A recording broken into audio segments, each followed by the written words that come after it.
یا اللہ تیری ہر عطا پر الحمدللہ اور میری ہر خطا پر استغفر اللہ، تیری ہر آزمائش پر صبر اور تیری ہر عطا پر شکر، باقی ساری محبتوں کو زوال ہے۔ یا اللہ صرف تیری محبت بے مثال ہے۔ جس کی تمنا کرتے ہو نا اس کے لیے دعا کرتے رہا کرو، کیونکہ ممکن اور ناممکن تو صرف انسان کے دماغ کا تصور ہے اور اللہ کے لیے کچھ بھی ناممکن نہیں۔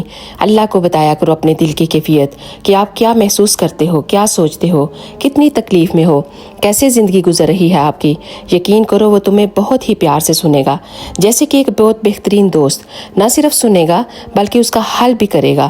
یقین کرو اس کے سامنے رو لینے سے نا آپ کے دل میں ایسا سکون اترے گا کہ تم سوچ بھی نہیں سکتے ہو۔ تو اپنا دوست، اپنے ہمراز، اپنے اللہ کو بنا لو، بے شک وہی دلوں کا ہمراز ہے۔ ہمارے معاملات ہمارے اختیار میں کہاں ہوتے ہیں، پر یقین کرو جس کے اختیار میں ہے نا وہ اعلیٰ کل شیء قدیر ہے اور ہر مشکل سے نکلنے کا راستہ بتا دیتا ہے اور وہاں سے رزق کے دروازے کھولتا ہے جہاں سے انسان کو گمان بھی نہیں ہوتا۔